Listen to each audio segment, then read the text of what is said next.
Hola, bien hallados y queridos suscriptores.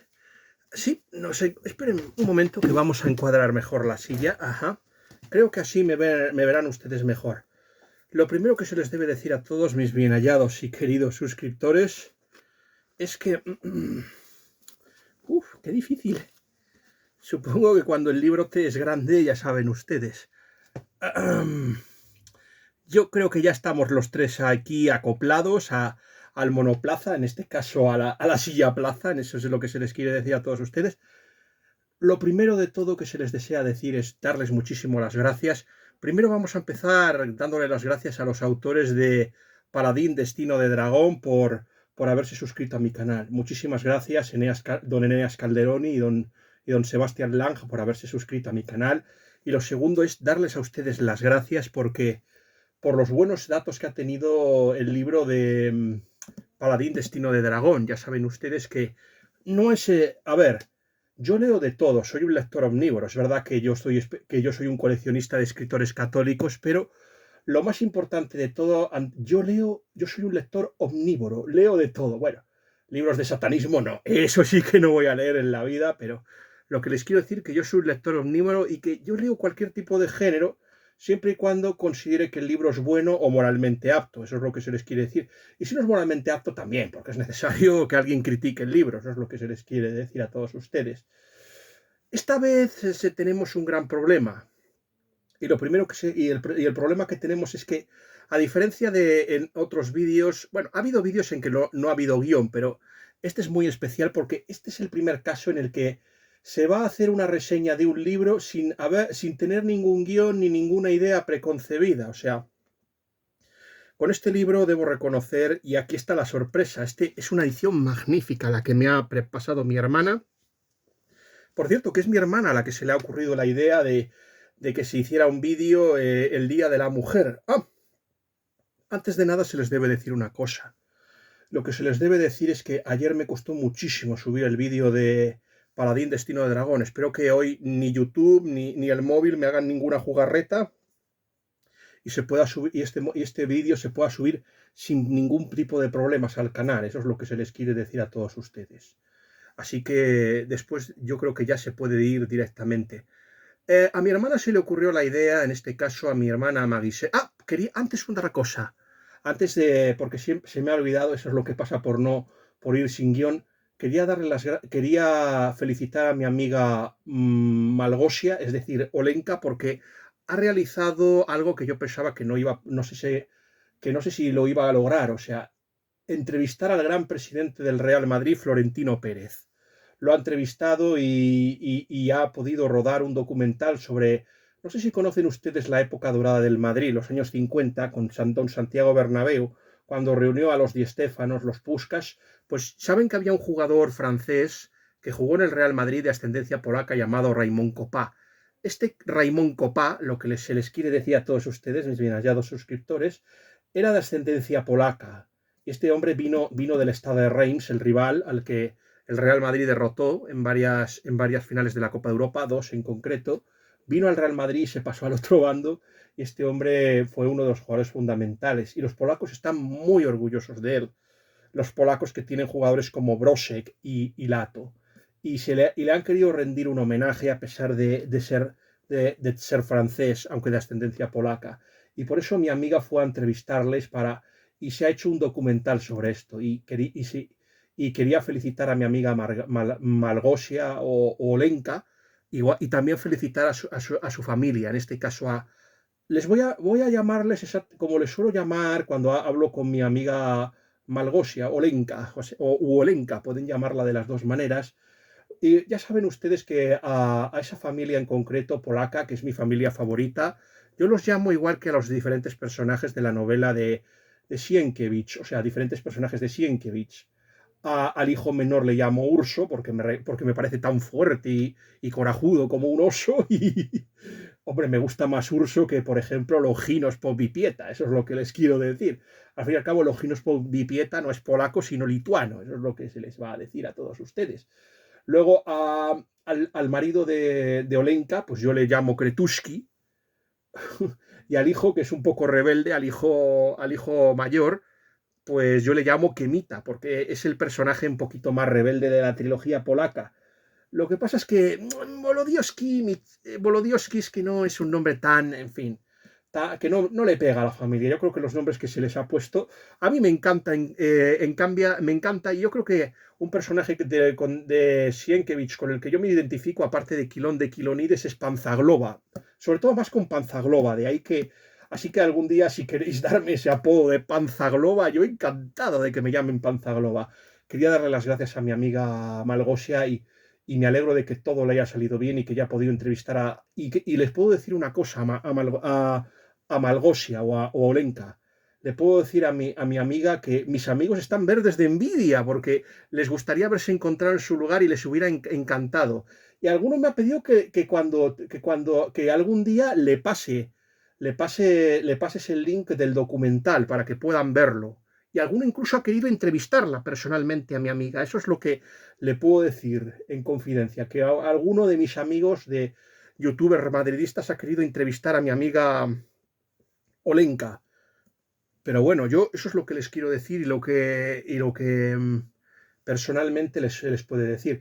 Y ya con esto, pues vamos a hablar de este día, que es el día, yo considero de Santa Águeda y de Akira Toriyama. Algunos me preguntarán, pero Fonch, Akira Toriyama no murió el 8 de marzo.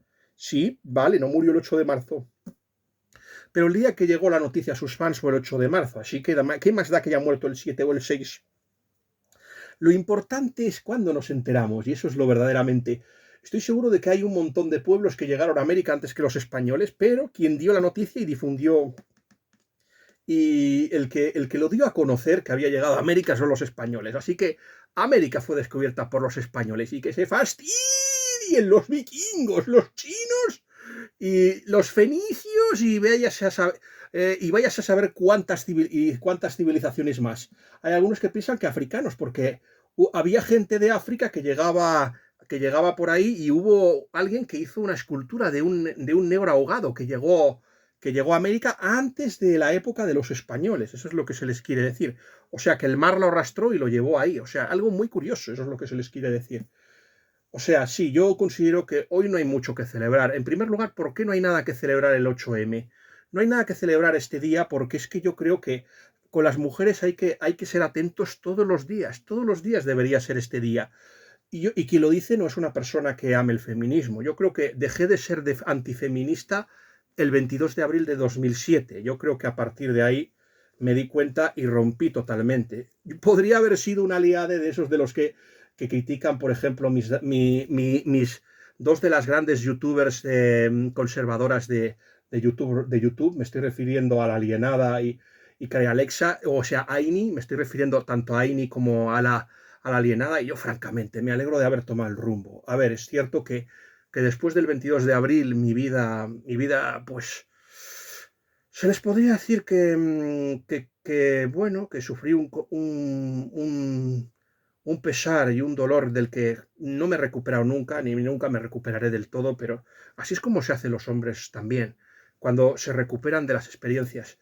La verdad es que tardé muchísimo después del 22 de abril en volver a mirar a las mujeres otra vez con ecuanimidad y con justicia, y eso no está bien, pero es que yo con las mujeres me pasa un poco que, salvo algunas amigas mías o mi familia, es que a mí con las mujeres me pasa como el Capitán Garfio en Hook con los niños, que las mujeres no me quieren, no tengo éxito con ellas. No me quieren, así es lo que pasa. Bueno, oye, mi amiga Honey supongo que sí que me quiere, a pesar, porque me acepta tal y como soy, pero yo es que no he tenido suerte en ese tema, eso es lo que se les quiere decir. Y no, y lo intenté, o sea, yo puedo decir que lo intenté, pero yo es que lo que considero es que los hombres y mujeres no deben pelearse entre ellos, deben quererse y amarse y están hechos para ayudarse y cooperar juntos. Y yo creo que este día se ha hecho precisamente no para unir, no para arreglar las desigualdades que pudiera haber entre un sexo y otro. Se ha hecho por el contrario con un único fin. Y es yo creo que separarlos y pregarles. Yo creo que algunos por temas, algunos por ideología, o sea, los partidos políticos, especialmente los de la izquierda, lo hacen porque se les ha acabado el discurso marxista, es decir, de la guerra de clases, y ahora, pues como se les ha acabado, pues quieren meter las guerras, quieren enfrentar a unos grupos con otros, en este caso a mujeres contra hombres, homosexuales contra los heterosexuales, metiendo la constante transexual, y ahora el tema de las razas, o sea, inmigrantes contra, bueno, contra... De eso es la filosofía woke. Yo creo que el woke es el último estadismo del marxismo.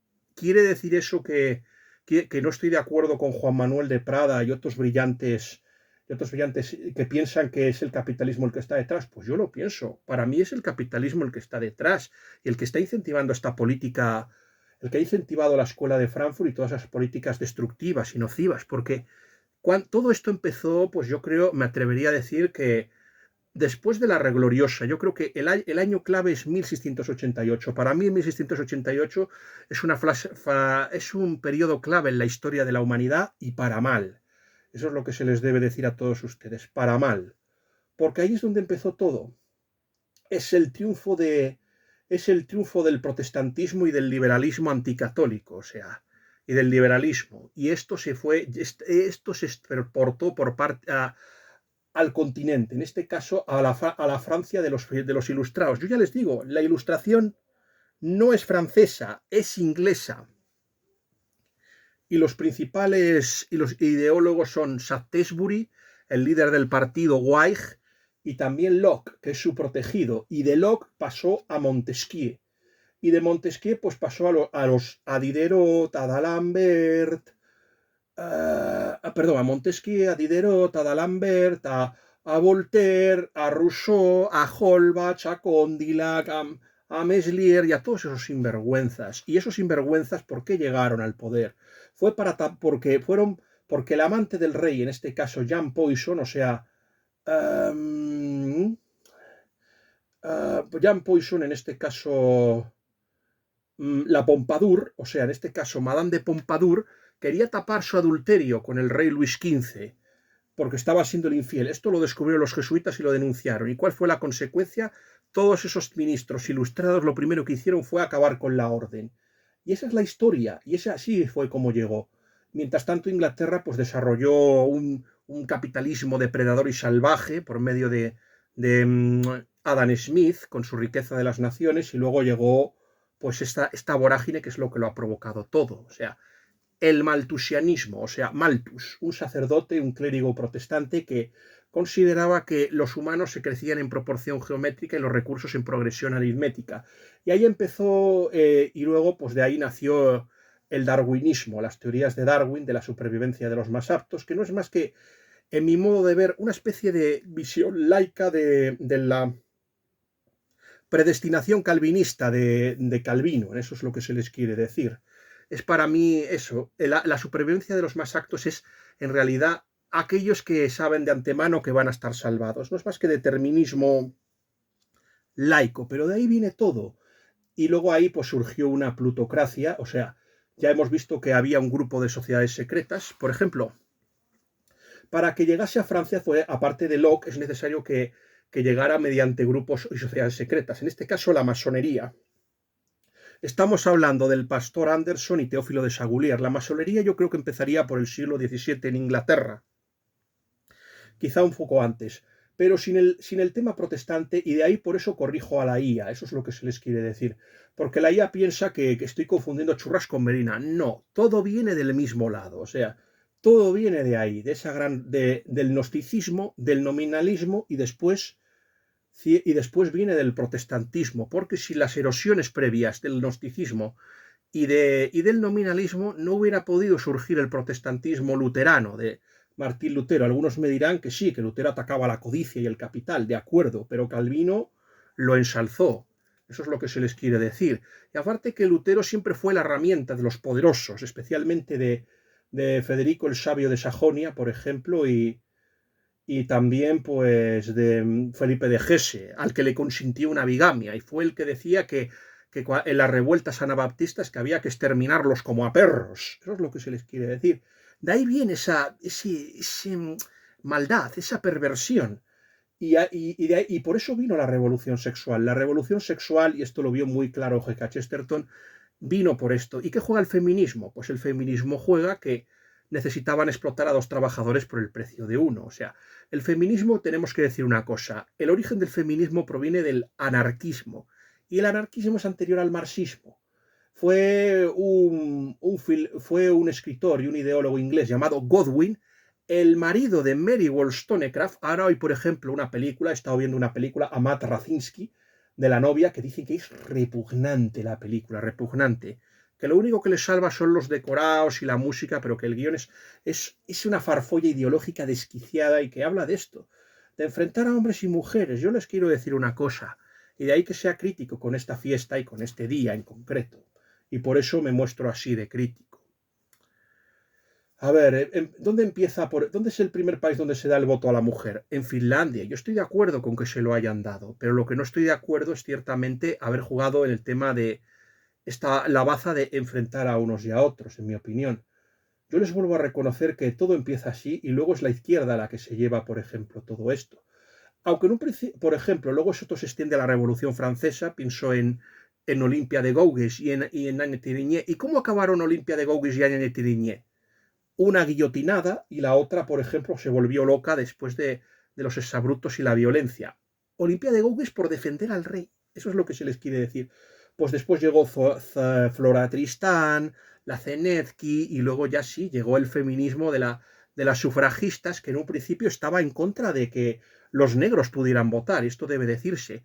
Hay un libro muy interesante, Mujeres fin de Sikel, editado por la editorial Catedral. Yo cuando sufrí ese varapalo sentimental tan gordo, el 22 de abril de 2007, se les quiere decir, empecé a estudiar mucho más el tema y me compré ese libro. Hubo algunos que me gustaron, pero generalmente empecé a ver una visión que no era nada positiva ni edificante con el feminismo.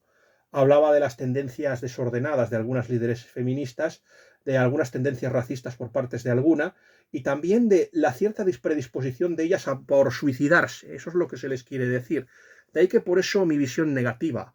Alguna de esas líderes feministas intentó atentar contra el príncipe de Gales, o sea, contra el Eduardo VII. Eso es lo que, o sea, que el feminismo se convirtió en algo violento. O sea, y esto es antes de que llegase la nefasta cuarta ola. La cuarta ola de la Simone de Beauvoir, de la Germaine Greer, de la Sulamita Firestone, de Susan Faludi, de Naomi Wolf. Y hemos llegado, por ejemplo, al caso de Julie Bindel, que es embrismo puro. ¿Ese embrismo en qué consistía? El embrismo de Julie Bindel consistía en que había que meter a los hombres en campos de concentración. Eso es lo que dicen. Bueno, podríamos remontarnos a ejemplos de la antigüedad clásica, por ejemplo. Tenemos el caso de Aristófanes, la asamblea de mujeres o Lisístrata, pero en realidad nunca pretendió meter una... O sea, él nunca pretendió eso, solo pretendía reírse de la gente. O sea, era un satírico. Y luego pues está el mito de las Amazonas, pero el mito de las Amazonas es profundamente misógino, porque es demostrar la superioridad del hombre frente a la mujer. Y eso es lo que se les quiere decir, porque al final siempre acababan fallando las Amazonas. Esas mujeres que disparaban porque se cortaban un pecho y tenían hijos con ellos y luego volvía, cuando las dejaban embarazadas, mataban a los hombres y luego criaban a las niñas como suyas. Y así por ejemplo, esas amazonas pues se proseguían. Luego tenemos ejemplos como Hipólita o Pentesilea, eso es lo que se les quiere decir. Y de ahí que por eso tengo una visión tan crítica. Pero aún así, mi hermana, que para eso es suscriptora del canal y también, bueno, es una de las patrocinadoras, pues me ha dicho que hable, que le dedique un vídeo a este día y que hable que le dedique a este libro tan maravilloso que yo he leído. Y yo voy a decirles una cosa. Este libro ya lo había leído previamente. Y en un principio sabía que era la segunda mejor novela de las Bronte. En este caso estamos hablando de... Y aquí lo tienen ustedes, La inquilina de Walfield Hall, de las hermanas Bronte. Las hermanas Bronte son un grupo de mujeres, generalmente del norte de Inglaterra, hijas de un clérigo protestante, igual que pasaba con Jane Austen, eso es lo que se les quiere decir a todos ustedes, que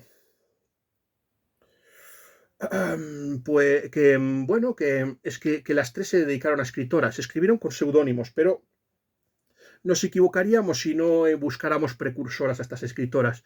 Se habla de Elizabeth Cady, por ejemplo, se habla de Margaret Cavendish. Hemos hablado de una figura fascinante en el libro de Office. Por favor, vean mi reseña de Office. En este caso se está hablando de Afra Ben, que además no se metía con España y fue criada como católica y fue la primera en hablar de la esclavitud en la obra de teatro Oronoco. Luego tenemos dijimos lo de Margaret Cavendish, ¿no? Una de las mujeres que empezó a escribir, escribió una utopía o una obra de ciencia ficción. No es la primera porque hubo otro escritor que escribió una obra de ciencia ficción antes. Y estamos hablando de Cyrano de Bergerac, el famoso personaje que luego sería inmortalizado por Rostand, pero aún así el verdadero parece ser que sí que escribió Los Imperios del Sol y de la Luna. Yo he leído uno de ellos y no está nada mal. Además fue un hombre que defendió a Galileo, o sea, defendió a Galileo. Es verdad que era ateo y homosexual, es uno de estos libertinos famosos del siglo XVII, pero oye, el valor y la importancia, o sea, yo creo, me habían dicho que no se parecía en nada al personaje ideado por Rostand, pero yo cuanto más estudio a Cyrano de Bergerac, más creo que se parece a Edmond Rostand. Eso es lo que se les quiere decir a todos ustedes. Pero bueno, volviendo con el tema de la mujer, pues luego está pues eso, Mary Wollstonecraft, Mary Shelley. Tenemos, por ejemplo, el caso de Fanny Burney, que algunos la consideran la maestra de Jane Austen. Tenemos a Anne Radcliffe, la escritora de Los Misterios de Udolfo, El Italiano, por ejemplo, esa se hizo muy famosa con las novelas góticas, que había inmortalizado, por ejemplo, que había Walpole, por ejemplo, sí, Walpole, que el hijo del primer ministro White, uno de los más corruptos, o sea, uno de los políticos más corruptos, el hijo, el padre era el político corrupto y fue el que ideó la política de Jorge II. Ya saben que los Tories tardaron muchísimo en tener un primer ministro. No sé si el primer ministro que tuvieron fue Lord North, porque William Pitt era guay, José, eso es lo que les quiero decir a todos ustedes. Luego el hijo le salió Tory, pero vamos, empezó así. Y luego, pues sí, tenemos escritoras muy curiosas como María Edgeworth, que es la del castillo de Rackrent, por ejemplo. Y luego están, pues sí, Jane Austen, que para mí es una de las mejores escritoras. De hecho, es muy interesante porque comparar a las dos. Yo creo que las latitudes y es lo que hacen que los caracteres de las hermanas Bronte y de Jane Austen sean muy distintas. Ella es del sur, también hija de un clérigo y de una mujer, o sea, los Leigh y los Austen. Luego sus hermanos estuvieron sirviendo en el ejército. Había uno que era discapacitado psíquico y contó y mientras escribí y pudo escribir porque contó con el patrocinio y el apoyo de su hermano. Esta mujer, Jane Austen, nos lo dice nuestro querido Joseph Pearce, escribió una historia de Inglaterra y aunque era anglicana, era ligeramente favorable a los personajes católicos. Era muy negativa con el rey Enrique VIII, más conocido como el Gordo, y también su sanguinaria hija, la reina Isabel. Ya lo sé, la IA se va a enfadar por lo que voy a decir, pero es exactamente cierto. Y en cambio simpatizaba mucho con María Stuardo, eso es lo que se les quiere decir a todos ustedes. Y también se debe decir una cosa, Jane Austen era una gran fan de Walter Scott. Igual que luego las hermanas Bronte, por ejemplo, serían más fans, por ejemplo, también les gustaba Walter Scott, pero eran más fans, por ejemplo, de un escritor llamado William Makepeace Thackeray, que le recordarán ustedes por la famosa La Feria de las Vanidades, eso es lo que se les quiere decir. No confundir con la Hoguera de las Vanidades de Tom Wolfe, es La Feria, o sea. Sí, que es una especie de novela crítica de costumbres. Ya saben lo que decían C.S. Lewis de William Makepeace Thackeray. Lo que decía de él es que predicaba, pero que lo hacía mal, de tal forma que parecía que decía lo contrario de lo que quería decir. Por ejemplo, una de las hermanas Bronte, en este caso Charlotte Bronte, que tenía, por cierto, estas escritoras escribieron con su seudónimo Carrer, Acton y Ellis, y ella escribió con el nombre de Carrer. En el prólogo de Jane Eyre, algún día, si esta crítica tiene éxito, quizás se haga la reseña de Jane Eyre, que esa la tengo hecha además, así que no como aquí, que estoy aquí improvisando. Pues en esa reseña literaria, es lo que se les quiere decir a todos ustedes, mis bien hallados y queridos suscriptores, pues en el prólogo llegó a decir que llegó a comparar a Thackeray con Fielding, y a Fielding lo llamaba buitre y que no era así. Y así que hizo una defensa, o sea, fue una defensa encarnizada y también, bueno, de que las mujeres podían escribir y lo hicieron. De hecho, a Charlotte Bronte le hizo una biografía, la señora Gaskell, le hizo una biografía. Ella escribió Cranford, Norte-Sur y otro tipo de novelas muy interesantes, la señora Gaskell. Era agnóstica, a diferencia de las hermanas Bronte y de Jane Austen, que eran religiosas. Es verdad que, por ejemplo, Newman se había mostrado muy crítico con algunas novelas de Jane Austen por cómo ponía a los clérigos, pero ambas eran hijas de clérigos y hay un poco de todo. Es verdad que hay Collins y señor Eltons, pero también están los Edmunds. Por ejemplo, Edmund es un sacerdote y lo mismo pasa un poco con las hermanas Bronte. No es lo mismo, por ejemplo, por ejemplo, está el padre de Jane Eyre, está Hall, que aparece en Shirley, o sea, hay clérigos también buenos. Es verdad que en Shirley se dedica a meterse con los clérigos anglicanos, pero yo creo que es para decir cómo no deben ser los clérigos. A diferencia de Jane Austen, que por ejemplo Jane Austen era de la Low Church, sí que compartían tendencias políticas. Tanto Jane Austen como por ejemplo las hermanas Bronte eran Tories. De hecho, Charlotte Bronte llegó a considerar un semidios al propio Wellington. ¡El dios Wellington! Sí, sí, el que fue a la guerra, sí, el que fue a la guerra de la independencia española y lo quisieron nombrar rey de España, que luego como político demostró ser un inútil de tomo y lomo, pero bueno. No es lo peor que ha tenido el partido Tory, a pesar de que no era un hombre muy capaz. En cambio, Jane Austen contó, por ejemplo, con la admiración del príncipe de Gales, aunque a pesar de que a ella le repugnaba enormemente su persona, pero claro, no puedes decirle que no. El príncipe de Gales era un hombre muy vicioso y estuvo acusado ahí de bigamia, tuvo una amante católica, pero luego cuando se aprobó la emancipación de los católicos estuvo incluso amenazando con abdicar si se aprobaba. Y ala, se tuvo que aguantar, se la tuvo que comer. Ala. Pues eso, en el caso de también Charlotte Bronte y Jane Austen eran también, por ejemplo, Tories, o sea, defendían el papel de la marina inglesa, la agricultura y sobre todo la Iglesia de Inglaterra, en este caso los anglicanos. Los católicos eran un grupo muy pequeño, no llegaba al 1%, y generalmente o eran nobles o eran hijos de inmigrantes irlandeses, o sea, la labor de culturización y de persecución había surtido efecto con alguna figura grandiosa, como el caso de Chaloner, o en el caso, por ejemplo, del futuro cardenal Wiseman, que luego sería el que prepararía el terreno para... Y luego lo que hizo reavivar fue el movimiento de Oxford, lo que revivió el catolicismo. En este caso, pues los Pusey, los Keble, los Harrell Froude y en este caso el cardenal Newman y Manning. Fueron ahí los que, a mi modo de ver, dieron una visibilidad a Inglaterra extraordinaria, eso es lo que se les quiere decir, y que revivieron el catolicismo. Vuelvo a reconocer que también se apoyaron en lo que había, o sea, Walter Scott era anticatólico, pero el hecho de que reviviera la Edad Media hizo que los católicos lo apoyaran y siempre lo defendieran frente a, por ejemplo, a Alejandro Dumas. Y eso es lo que se les quiere decir. Vivieron muy poco tiempo para lo que deberían. Jane Austen, pues 40, casi 50, murió de un Addison. Y en el caso de las hermanas Bronte, pues las condiciones, en el lugar donde vivían, en el norte, entre los pantanos, las ciénagas, no sé si son las Down o las Midlands, no me acuerdo qué, pero eso hizo que adquirieran una tuberculosis. Tenían un padre muy rígido, que era un pastor protestante, de estos ahí fanáticos. Es que es la diferencia. Una es High Church y la otra es Low Church.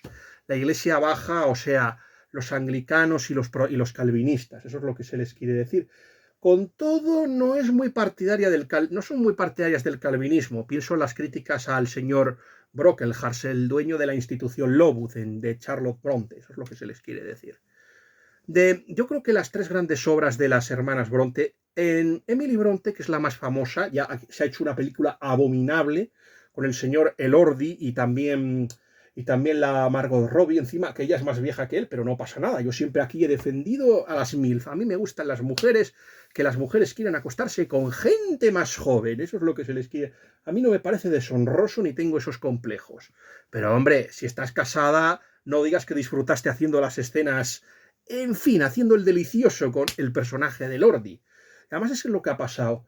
O sea, el problema de Cumbres Borrascosas es que Hollywood nunca ha querido contar la historia de la segunda generación. Ya saben que es una saga familiar, estilo Falcon Crest o Dinastía, es lo que originó la novela de saga familiar.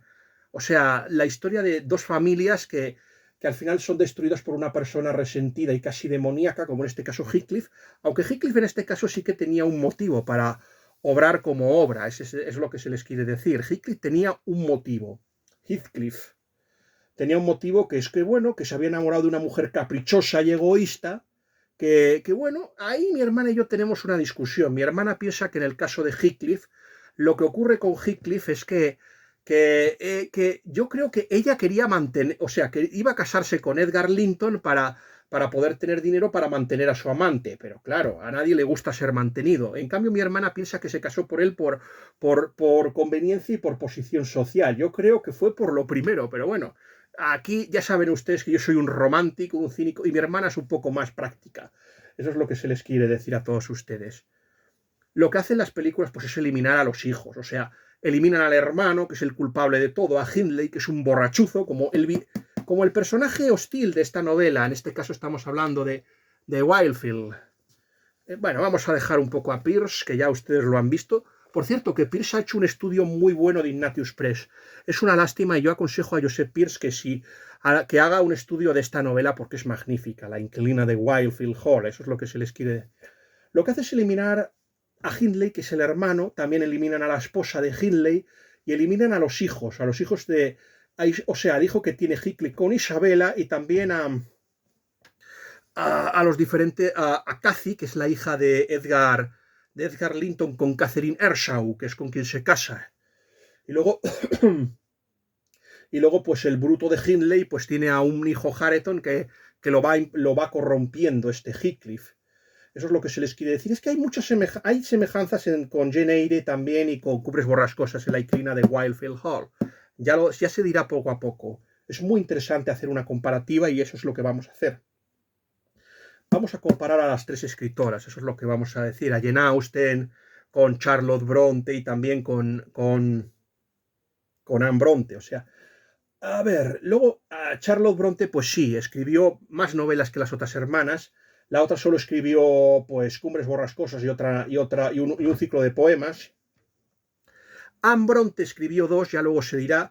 Y luego Charlotte Bronte escribió más. Escribió El profesor, después escribió Jane Eyre, que para mí su mejor novela. También con Jane Eyre pasa una cosa, que cuentan la infancia en Lowood. O sea, primero con la tía, luego la infancia en Lowood y luego pues el romance con el señor Rochester.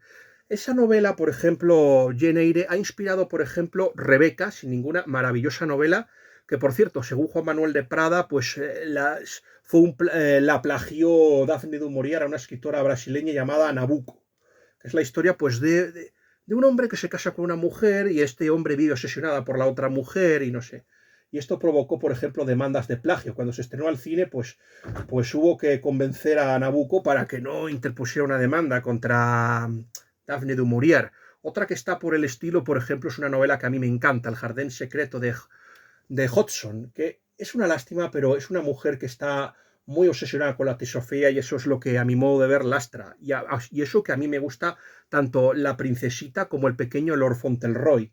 Y el jardín secreto está muy bien si le eliminamos el tema teosófico, mágico, budista, pero está muy bien.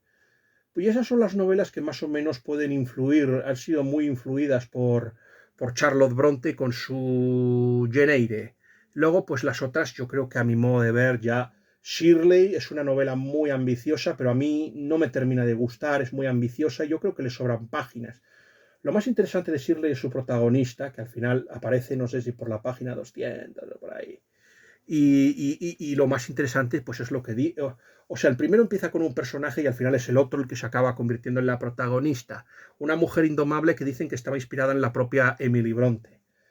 Y luego, por ejemplo, está Villette. Villette, hay gente que dice que es la mejor obra de Charlotte Bronte y hay otros que dicen que no. Aparece el tema de la monja. Vuelve a revivir lo que pasó en El profesor, o sea, la historia de amor que tuvo Charlotte Bronte con un profesor belga que estaba casado y la relación no pudo, digamos que fracasó. Además, el profesor no la quería a ella, nunca. Para ella fue un amor más o menos platónico. No ocurrió nada, eso es lo que se les quiere decir. No creo que se pueda considerar nada inmoral, eso es lo que se les quiere decir. Y luego pues está el caso de... al final, Charlotte Bronte no acabó del todo mal. Se acabó casando con un clérigo, un coadjutor, discípulo de su padre, el señor Nichols, y murió pues después de un embarazo con una fiebre puerperal, me parece. Y luego está el caso de Ambronte. La mayoría todas murieron por tuberculosis, incluso el hermano, que era un psicópata. Muchos de los grandes villanos, G.K. Chesterton, por ejemplo, decía que los personajes masculinos de las novelas de las Bronte pues son casi demoníacos, son casi monstruos, son auténticos monstruos. Eso es lo que se les... Tanto para bien como para mal. Es verdad que hay de todo, pero sí que se puede decir que tienen una vena un poco malvada, monstruosa. Yo creo que, por ejemplo, en el tema masculinos es más justa Jane Austen, nos hace más justicia Jane Austen, es más equitativa, más ecuánime, más justa, más imparcial, eso es lo que se les quiere decir.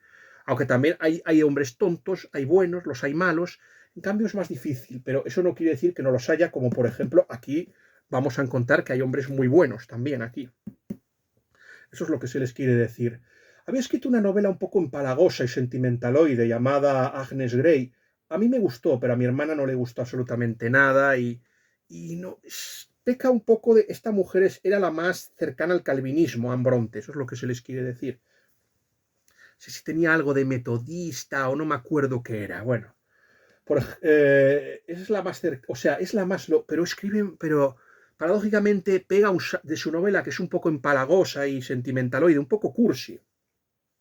De hecho, por ejemplo, el crítico de cine Jerónimo José Martín llega a decir que todos los que les gusta este tipo de literatura del siglo XIX, incluyéndose él mismo, pertenecen al club de los cursis. Y a mí me pasa un poco como, y al profesor Manuel Alfonseca y a mí nos pasa un poco lo mismo, que pertenecemos al club de los cursis. O sea, es muy divertida, o sea, es un poco, es gamberra, pero ya se hará una crítica de ella. Estamos hablando de la juguetería errante de Edmund Crispin. Es un poquito gamberra esa novela, pero yo se la recomiendo porque uno de los personajes es un fan de Jane Austen y lo que hace es pitorrearse de ellas. De hecho, llega a llamarlas a los personajes austenianos, Edmund Crispin las llega a llamar, perdón, más o menos el personaje de Gervas Fenn llega a decir que son unas cualquiera buscamaridos, o sea, eso es lo que se les quiere decir. Eso es lo que se les quiere decir de las novelas de Jane Austen. Y bueno, yo creo que ya es el momento de hablar. Esta es una novela que pega un salto brutal. Es una historia que esta novela, la inclina de Wildfield Hall, lamento que nos hayamos distraído tanto, pero yo creo que era importante añadir un poquito de contexto a la obra. Esta novela, pues a mí me parece que, no sé si ustedes han visto una película que a mí me encanta, que en este caso es El último hombre o Hacksaw Ridge, la de Mel Gibson, que es una película que podrían ser tres a la vez, y esto es lo que pasa aquí, que esta es una historia que se puede decir que es la historia de un cuñado que le cuenta la historia a un cuñado sobre hay dos narradores en esta historia. O sea, el primero es el personaje de Gilbert Markham, el protagonista que le cuenta la historia a su cuñado, o sea, al marido de su hermana Ross, Harold Halford, por ejemplo, y le va contando la historia de los acontecimientos de Wildfield Hall. Es muy interesante comparar a este personaje con el narrador que había en Las Cumbres Borrascosas, Lockwood, que también cambia, o sea, también hay dos narradores. Está Lockwood, que cuenta al principio, y luego está Ellen Dean, que es el que cuenta el flashback. Y aquí va a pasar un poco, lo que pasa es que el flashback va a ser de diferente manera, como lo cuenta Anne Bronte o que como lo cuenta Emily Bronte. En el caso de Ellen Dean, pues es un testimonio, es lo que se llama memoria o testimonio oral. Eso es lo que se les quiere decir. Es un testimonio oral. En cambio aquí pues es escrito, o sea, es una especie de diario, o sea, esta tiene una estructura más dieciochesca, de novela del siglo XVIII, novela epistolar, lo que se les quiere decir a todos ustedes, mis bien hallados suscriptores. El primero, pues es eso, nos cuenta, por ejemplo, la vida de los Markham. A mí es que una de las cosas que más me ha gustado es el nombre que han escogido para el protagonista, Gilbert. Creo que ya les comenté en el vídeo pasado que a mí, que si tuviera un hijo me gustaría ponerle varios nombres. Y uno de los nombres que me gustaría ponerle es Gilbert, por mi querido Chesterton. Ya saben ustedes que mi Chesterton se llama Gilbert y me ha dicho el profesor que tengo que tener una esposa muy fanática de Chesterton para que a mi hijo le pongan Gilberto. Ya les digo que a mi familia no les gusta nada la idea de que yo llame a mi hijo Gilberto. Bueno, Este Gilberto pues vive con su madre, que es viuda, le quiere mucho y está muy preocupada él piensa que Gilbert Markham tiene muy buenas cualidades y que está despreciando su vida porque se ha enamorado de personas que no están a su altura. En este caso está buscando partido para su hijo, casarlo bien, y se ha enamorado de la hija del reverendo, en este caso el señor Millward, la hija tiene dos hijas, una muy buena llamada Mary Millward, que parece ser que es la hermana que se dedica más a cuidar de los gatos y los niños pobres, es más filantrópica, más caritativa. La otra es una cabeza hueca, muy egoísta, frívola, y es muy interesante el caso de Lisa Millward, la reconstrucción de los personajes y las psicologías de todos los personajes de las diferentes partes de la historia. Yo lo dividiría esta novela en tres partes. La primera contando la historia de Gilbert Markham y cómo se encuentra con la protagonista, en este caso Helen Graham, vamos a llamarla así, una mujer artista y pintora de la que el narrador se va a acabar enamorando y se lo cuenta a su hermano. Pero primero nos cuenta las diferentes familias, en este caso los Millward, los Wilson, por ejemplo, hay uno de los Wilson que es estudiante, Richard, que va a tener un romance con Mary Millward. Luego otro de los hermanos es James, que es granjero, y la hija Jane, pues le trata mal porque es eso, o sea las relaciones, los actos sociales son tan importantes como, por ejemplo, podrían ocurrir en las novelas de Jane Austen. Está muy bien, por ejemplo, los sermones también están muy bien. Y además es que esta novela empieza un poquito igual que, por ejemplo, igual que Orgullo y Prejuicio, o sea, en este caso, cuando la inquilina llega, igual que cuando aparecen los Bingley, por ejemplo, en la novela de Orgullo y Prejuicio, que es lo primero que comentan, o sea, es lo primero que comentan. Ross, por ejemplo, Ross también es en esta novela es muy importante una cosa que ya había ocurrido en uno de los casos de Poirot. En este caso estamos hablando de la antología de relatos, o sea, es un libro de relatos cortos, los trabajos de Hércules, de Agatha Christie, donde tiene que resolver. Y el segundo crimen es muy interesante porque es la Hidra de Lerma. ¿Y qué es la Hidra de Lerma para Agatha Christie? Pues la Hidra de Lerma es la calumnia. En este caso es muy importante lo que piensa la sociedad y lo que se dice. Se habla mucho de la España del siglo XVI, XVII, de la envidia, de la denuncia, de la mezquindad, de que tu vecino te observa, pero esto se agudiza más en las sociedades protestantes, que se supone que deberían estar más vacunadas, pero ya saben ustedes, los perseguidos se convierten en perseguidores y son aún más fanáticos. Esto pasa en Suecia. En Suecia, por ejemplo, tu vecino es tu peor enemigo porque te espía, y si haces algo que está mal, pues te denuncia a él mismo, a las autoridades, para que es tu propio vecino.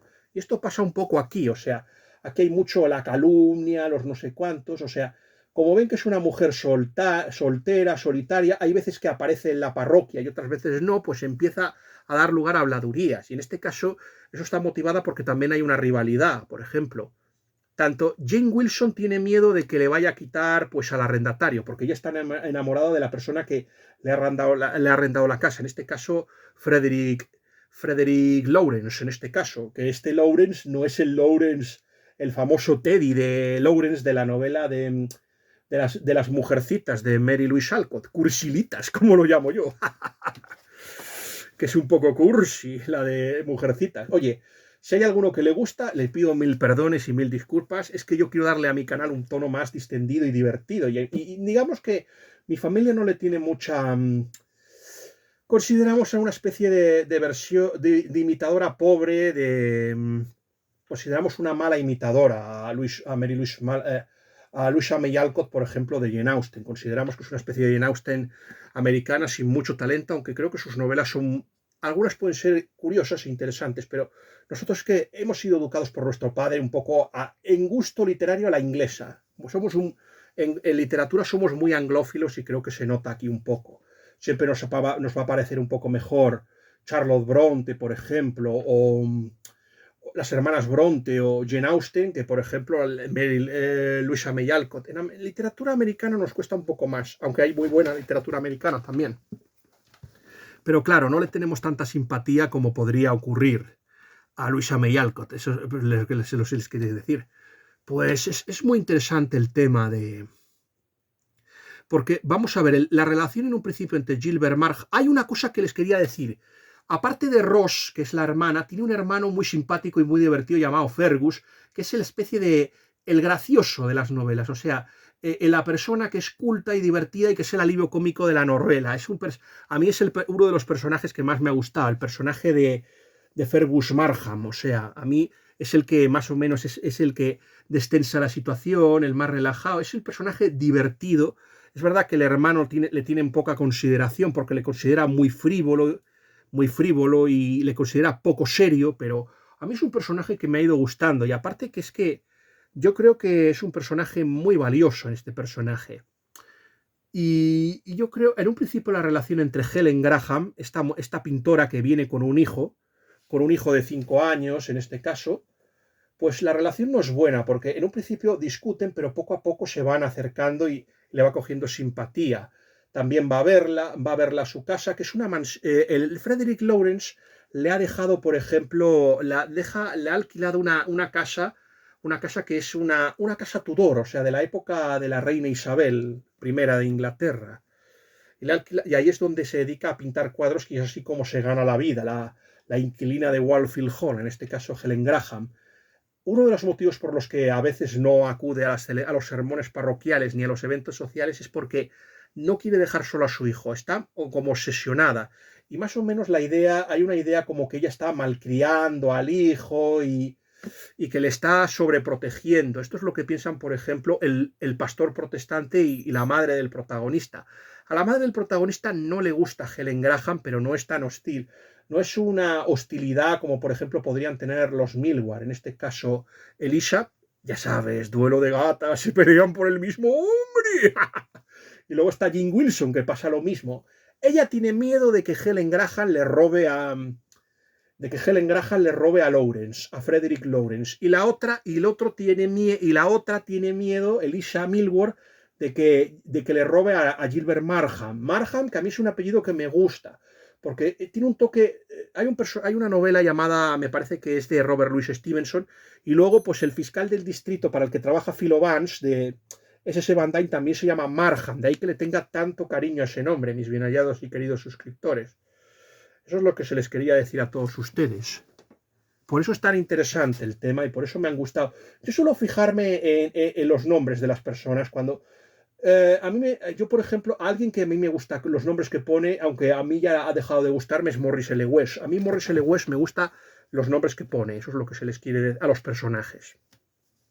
Ya lamento porque el análisis de YouTube no podrá ser jugoso de la IA, pero bueno, porque ya llevamos 47 minutos de vídeo, pero es muy interesante también hablar de este tema, eso es lo que se les quiere decir, es muy interesante. Pues va poco a poco, se van ahí, poco a poco pues pasa eso que Helen empieza a quererle a él, a abrirse más a Gilbert Markham, algo que como verán va a ser muy complicado. El caso de Helen Graham, porque es una mujer muy especial que tiene una prevención contra el sexo masculino. En este caso está justificada esa prevención contra el sexo masculino, pues porque ha tenido una mala experiencia. Ya luego se comentará esa mala experiencia que ha tenido Helen Graham. Eso es lo que se les quiere decir a todos ustedes, mis bien hallados y queridos suscriptores.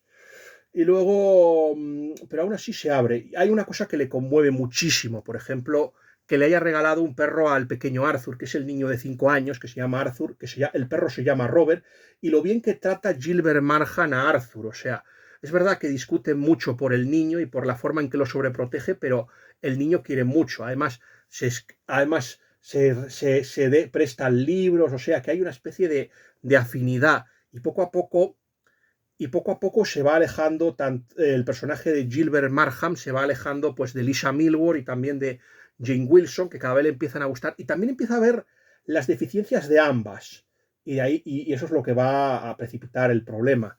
El hermano Fergus también se da muchísima cuenta, por ejemplo, de todo lo que está pasando, y además es él el que le saca mucha información a Helen Graham. Helen Graham dará una parte de la información, otras no.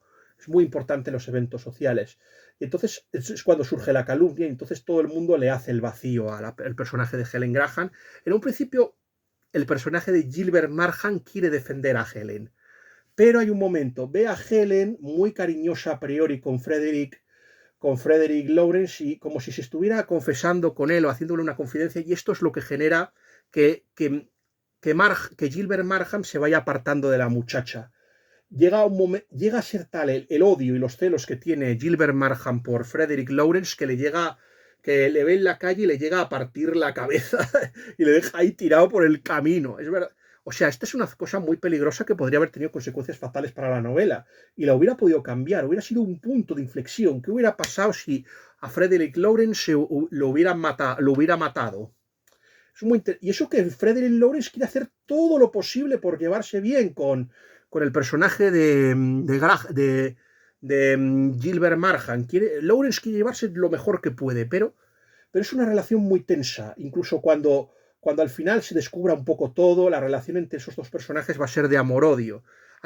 Se quieren acercar, tanto Frederick Lawrence y él, pero hay algo que evita que puedan cuajar del todo, y eso que hacen todo lo posible. Y además es que es un personaje muy, muy bueno, el personaje de Frederick Lawrence. Eso es lo que es.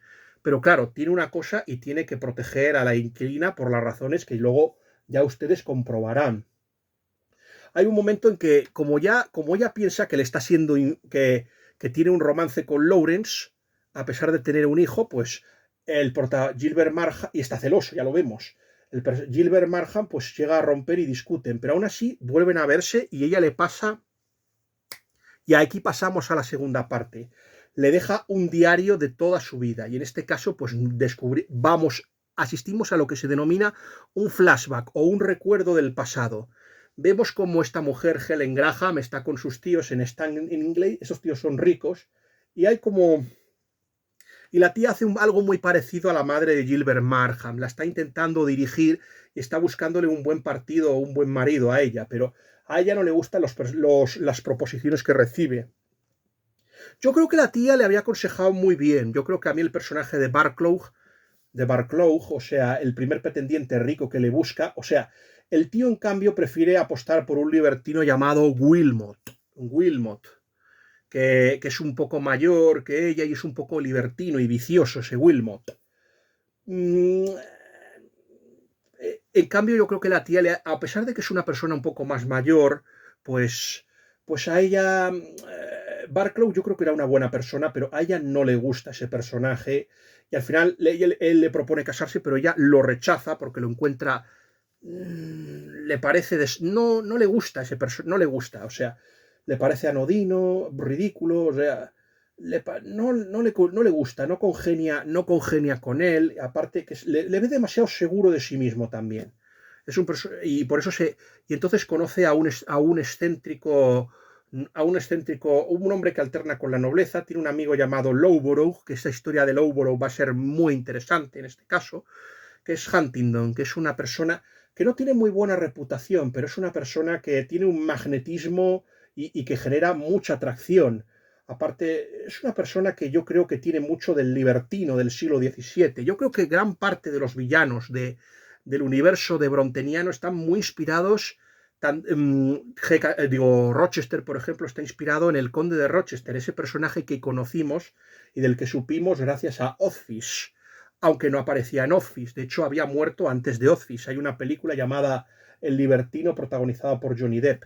Pero yo creo que están muchos. Y también yo creo que la otra fuente de inspiración de los personajes de las hermanas Bronte es el hermano, que era un psicópata, el hermano Brunti, que también era pintor y era un auténtico psicópata. Y había, por ejemplo, Emily más o menos como que se sentía mucho más cercana a Patrick Brunti, el pintor dixómano, psicópata, que tiene algo de Harold Skimpole, o sea, el personaje de Skimpole, que era un personaje de la Casa Desolada, o sea, Leighton Hunt, creo que se llamaba ese pintor. Si quieren conocer algo de Leighton Hunt, por favor, lean la maravillosa biografía de intelectuales de Paul Johnson, el episodio dedicado a Shelley, por ejemplo. Más o menos es el típico gorrón sinvergüenza, o sea, el personaje de Leighton Hunt que inspiró a Skimpole, al personaje en La Casa Desolada. Es muy interesante también comparar ese tema. Y era un psicópata y dicen que hasta un maltratador, o sea, Emily se llevaba bien con él. Charlotte le temía y le rehuía, y luego estaba Emily, que era Anne Bronte, que era la que le tenía miedo y odiaba a su hermano, y a esto se ve aquí. Yo creo que el personaje de Arthur Huntingdon, yo creo que está inspirado tanto en Rochester y los hombres de la Merry Man y también en el hermano, porque las borracheras, el maltrato, o sea, Heathcliff yo creo que está inspirado, pero Heathcliff tiene algo que rechaza al personaje y al mismo tiempo lo condena. Heathcliff es un personaje que destruye, igual que, pero no se destruye a sí mismo, o sea, bueno, sí, su alma y todo lo que quieran, pero no es autodestructivo. Este personaje corrompe a los demás, pero también se destruye a sí mismo. En este caso, eso es lo que se les quiere decir. Eso es lo que se les quiere decir respecto a Arthur Huntingdon. En un principio, pues engaña, pues porque es una persona muy atractiva, que gusta muchísimo a la gente y la protagonista pues se ve atraída por él. Esto también es muy interesante. No siempre la primera persona de la que se enamoramos es la mejor ni la más correcta y esto también es un bofetón, o sea, es una bofetón a estas novelas románticas que amor a primera vista y todo esto, o sea, eso es muy interesante lo que nos cuenta esto y que a veces la primera acción en el amor no es siempre la correcta. Eso es lo que se les quiere decir a todos ustedes, mis bien hallados suscriptores. Y eso es lo que se ve. También este personaje tiene algo, por ejemplo, el personaje de Helen, pues tiene algo muy parecido a Yeneire. También ella pinta como Yeneire. Claro que ella se va a dedicar más o menos a eso, a pintar. También toca. Tiene también un grupo de amigas llamadas Millicent y también es Esther Hargrave, por ejemplo. Se lleva muy bien con Millicent y también con Esther, con las dos, pero especialmente con Millicent. Esta Millicent luego se va a sentir atraída por uno de los miembros de la pandilla de libertinos de Huntingdon, de Arthur Huntingdon. En este caso estamos hablando de Hatterley, que es un personaje que a mí me ha gustado mucho, el personaje de Hatterley. Yo creo que es hosco, brutal, pero es enormemente sincero y verdaderamente quiere a su esposa y eso se va a ver en la evolución de los personajes. Eso es lo que se les va a decir. Pues va a caer en la trampa, por ejemplo, este personaje. Estos personajes no son así como los villanos austenianos. Los villanos austenianos van, seducen a la chica y luego pues la llevan a la perdición, pero no es el componente, no son personajes maltratadores, posesivos, celosos, no llega a ese nivel Jane Austen, o sea, hay sinvergüenzas, hay trepas como Willoughby, hay gente sin escrúpulos como Wickham, es que es más, un poco más una novela más satírica, más humorística, Jane Austen. Aquí es crudeza, es más realista, las hermanas Bronte, especialmente Anne. Aquí, por ejemplo, no hay nada sobrenatural, como podría haberlo en Emily Bronte, en Cumbres Borrascosas, es decir, el famoso fantasma de Catherine, por ejemplo, o la voz extraña que le suena a Jane Eyre para que vuelva y rompa el compromiso con Sir John Rivers. Eso es lo que se... Aquí no hay este componente sobrenatural. O sea que esta es una novela ya que va a tener, que es romántica, pero va a tener un tono realista. Eso es lo que se le... Y además es que casi prezoliana, quiero decir. No llega al nivel de desagradable que, por ejemplo, podría tener Émile Zola, pero sí que es una novela que va en ese sentido, mis bien hallados y queridísimos suscriptores. Porque es una novela que trata, pues, el fracaso de una relación y de un matrimonio. No es la primera vez que una novela va a tratar este tema, por ejemplo. Lo que se les quería decir, que es que, por ejemplo, una de las novelas que trata el tema, una novela que es un poco pesada al principio, pero una vez que hay una representación, pues mejora mucho. Estamos hablando de Mansfield Park. Mansfield Park es una novela muy interesante porque es la primera que hay una descripción de un fracaso matrimonial que acaba en separación de los dos cónyuges. Luego, pues luego, por ejemplo, tenemos que ir a novelas. Yo creo que la novela donde más interesante sobre esta temática, un fracaso sentimental, pues tenemos que buscarla también en el caso de... Yo creo que la más interesante es la de Middlemarch, de otra que va a seguir la misma línea, aunque es una escuela muy diferente, es una escuela positivista. Estamos hablando de la escritora y la novelista George Eliot, que por cierto es una mujer, es positivista, pero no es feminista, o sea, escribió un libro contra las novelas escritas por mujeres tontas. Ella más o menos tiene una idea que se aproxima mucho a la mía. No solo por ser usted mujer va a ser un genio, eso es lo que se les quiere decir. Y eso es lo más importante, o sea, no solo por ser mujer usted está dotada de un don instinto y de talento y va a ser una gran escritora, eso es lo que se les quiere decir a todos ustedes, mis bien hallados suscriptores. Y hay una novela, yo creo que la novela que más interesante es esa, Middlemarch, que son 3 relaciones amorosas y 2 que acaban con una destrucción del matrimonio. Estamos hablando del personaje de Louise Brock, por ejemplo, con Casaubon, y luego está el caso, por ejemplo, de Tertius Lydgate, que fracasa miserablemente con Rosamund, y luego está pues la que sale bien. La tercera historia, que es la que menos se publicita. Es una escritora un poquito más fría, por ejemplo. Está El molino del Floss, está, por ejemplo, Silas Marner. Silas Marner ha inspirado una película muy bonita, o sea, como un avaro, pues acaba criando una niña, se acaba encariñando con ella y cuando le roban su dinero quiere quedarse con la niña, se la queda, pero luego el padre biológico la reclama y es muy interesante también Silas Marner. Quizás manipula un poco la narración para que las cosas se den como así, o sea, no te salen los niños así tan bien ni nada, o sea, eso sí yo creo. Y luego pues hay otra novela muy interesante que a mí me parece fascinante, que es Adam Bede. Adam Bede de George Eliot es fascinante y les digo por qué es fascinante Adam Bede. Adam Bede es absolutamente fascinante porque estamos hablando ante una mujer positivista, no es creyente, ha dejado de creer en Dios y aún así es una novela que condena el aborto, en el caso de la novela de Adam Bede. Es una novela que condena el aborto y que habla del síndrome posaborto. Igual que esta novela, que también va a tratar un tema muy interesante, como es el tema de las adicciones. Como han podido sospechar, pues sí, la desdichada Helen se casa con Arthur Huntington y es un error. Lo primero que hace este miserable es contarle que ya saben que hay un personaje femenino que a la protagonista no le gusta, que también asistía a las reuniones en Stanningley con la tía y el tío. O sea, el tío por supuesto no ha puesto ninguna pega, o sea, ha visto que este tío es un sinvergüenza, pero ha decidido pasar y mira, apruebo, mira, que mi sobrina se case con este sinvergüenza, con este crápula degenerado y vicioso. ¡Hala! Pues hay un personaje llamado Annabella que también estaba detrás, tras Arthur Huntington, pero al final, como no puede, como este parece estar más inclinado por el personaje de Ellen, pues al final decide casarse con el amigo, con Loughborough, que es un noble.